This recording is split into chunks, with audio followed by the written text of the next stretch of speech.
సికింద్రాబాద్ మహాంకాళి స్ట్రీట్లో IT rides కొనసాగుతున్నాయి. బంగారం వ్యాపారి పవన్ వర్మ ఇంట్లో సోదాలు జరుగుతున్నాయి. ఏటా తిరుపతి బులియన్ పేరుతో కోట్ల వ్యాపారం నిర్వహిస్తున్నాడు పవన్ వర్మ. వ్యాపారానికి సంబంధించిన ట్యాక్స్ చెల్లింపులలో అవకతవకలు జరిగినట్టుగా తెలుస్తోంది. బంగారం కొనుగోళ్లలోనూ అవకతవకలున్నట్లు ఆరోపణలు రావడంతో ఐటీ అధికారులు సోదాలు చేస్తున్నారు. పవన్ వర్మ ఇంట్లో డాక్యుమెంట్లు పరిశీలిస్తున్నారు. రైట్, ఈ రైడ్స్ కి సంబంధించిన అప్డేట్స్ అజయ్ లైవ్ ద్వారా అందిస్తారు. అజయ్, ఏంటి డీటెయిల్స్?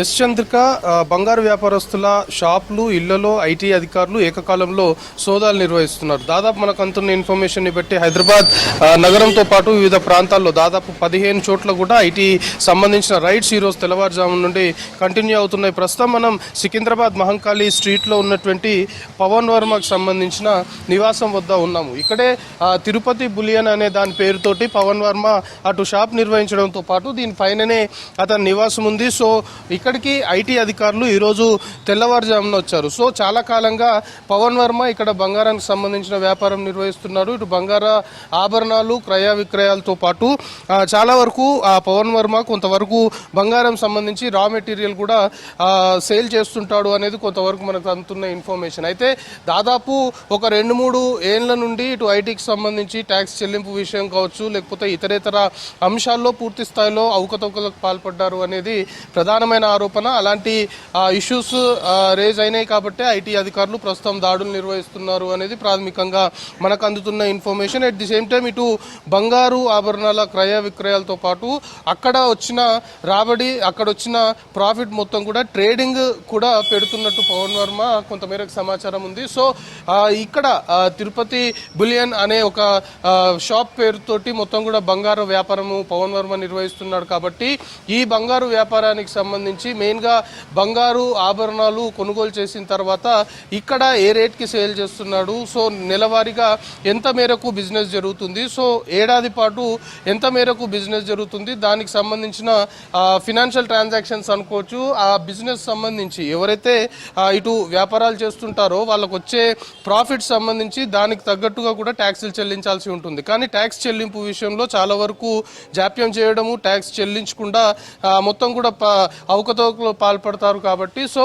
ఇప్పుడు పవన్ వర్మ కూడా అదే విధంగా రెగ్యులర్గా ఐటీకి సంబంధించి ఇన్కమ్ ట్యాక్స్ సంబంధించిన ట్యాక్స్ చెల్లింపు విషయంలో పూర్తిగా అవకతవకలకు పాల్పడ్డాడు. ట్యాక్స్ సక్రమంగా చెల్లించట్లేదు అనేది ప్రధానమైన ఆరోపణ. కాబట్టి దాదాపు 5 వెహికల్స్లో ఐటీకి సంబంధించిన అధికారులు ఈరోజు తెల్లవారుజామున వచ్చారు. దాదాపుగా పవన్ వర్మ ఇటు నివాసంతో పాటు ప్రస్తుతం మనం విజువల్లో ఏదో చూస్తున్నాము, వీళ్ళంతా కూడా బ్రదర్స్ చాలా కాలంగా ఇక్కడే సికింద్రాబాద్ కేంద్రంగానే మొత్తము ఈ బంగారానికి సంబంధించిన వ్యాపారం చేస్తుంటారు. సో ఐటీకి సంబంధించిన అధికారులు పూర్తి స్థాయిలో కూడా గ్రౌండ్లో ఇటు ట్యాక్స్ చెల్లింపు విషయంలో వచ్చిన ఫిర్యాదులు అనుకోవచ్చు, దానికి సంబంధించిన ఎలిగేషన్స్ ఏవైతున్నాయో వాటన్నిటిని బేస్ చేసుకుని ప్రస్తుతం పవన్ వర్మ నివాసంలో అయితే సోదాలు నిర్వహిస్తున్నారు. దాంతోపాటు ఇటు హైదరాబాద్ నగరంలో మరికొన్ని చోట్ల కూడా సోదాలు నిర్వహిస్తున్నట్లయితే ప్రస్తుతం మనకి ఇన్ఫర్మేషన్ అందుతుంది. దాదాపు 15 ప్లేసెస్లో కూడా ఏకకాలంలో సోదాలు నిర్వహిస్తున్నారు ఐటీ అధికారులు. సో పవన్ వర్మకు సంబంధించిన దాంట్లో మాత్రం ఒక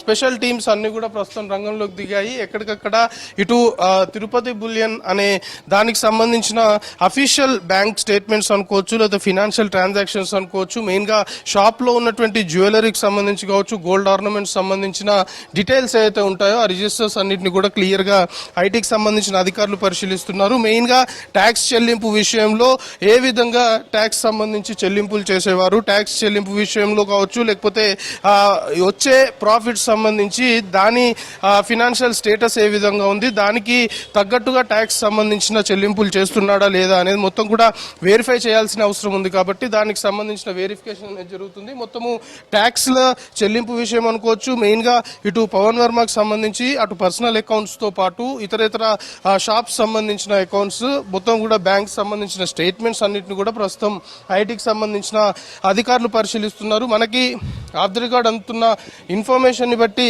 సుదీర్ఘంగానే ఈ సోదాలు కొనసాగే అవకాశం ఉంది. సో సోదాలు పూర్తయ్యేసరికే ఈరోజు సాయంత్రం వరకు కూడా ఐటీకి సంబంధించిన సోదాలు కంటిన్యూ అయ్యే అవకాశం ఉంది. మొత్తము 15 ప్లేసెస్లో సోదాలు జరుగుతున్నాయి హైదరాబాద్లో, ఇటు సికింద్రాబాద్తో పాటు మరికొన్ని ప్లేసెస్లో. ఎట్ ది సేమ్ టైం కొన్ని జిల్లాలకు సంబంధించి వరంగల్తో పాటు ఇతర ప్రాంతాల్లో కూడా సోదాలు జరుగుతున్నట్లు మనకి ప్రైమరీగా ఇన్ఫర్మేషన్ వస్తుంది. సో ప్రస్తుతం మనం చూస్తున్నాం ఐటీకి సంబంధించిన వెహికల్స్ దాదాపు 5 ఇన్నోవాల్లో కూడా ఐటీకి సంబంధించిన టీమ్స్ పవన్ వర్మ నివాసానికి ఈరోజు తెల్లవారుజామున వచ్చాయి. సో ప్రస్తుతం సోదాలు కంటిన్యూ చేస్తున్నారు. ఇంకా ఐటీ టీమ్స్ సంబంధించి మరికొన్ని కూడా ఇక్కడికి వచ్చే అవకాశం ఉంది అనేది మనకి ప్రైమరీగా అందుతున్న ఇన్ఫర్మేషన్. సో ఓవరాల్గా పవన్ వర్మ బిజినెస్ సంబంధించి కావచ్చు, ఐటీ ఇన్కమ్ ట్యాక్స్ చెల్లింపు విషయాల్లో కావచ్చు, ట్యాక్స్ చెల్లించకుండా అవకతవకలకు పాల్పడ్డాడు అనే ప్రధాన ఆరోపణతో ఈరోజు తెల్లవారుజామున నుండి కూడా సోదాలు నిర్వహిస్తున్నారు. ఇటు ఫినాన్షియల్ ట్రాన్సాక్షన్స్ అనుకోవచ్చు, ఇతరేతర ఐటీకి సంబంధించిన చెల్లింపు విషయాల్లో కావచ్చు, కొన్ని కీలకమైన డాక్యుమెంట్స్ని కూడా ప్రస్తుతం సికింద్రాబాద్ మహంకాళి స్ట్రీట్లో ఉన్నటువంటి పవన్ వర్మ నివాసంలో ఐటీ అధికారులు పరిశీలిస్తున్నారు. చంద్రిక.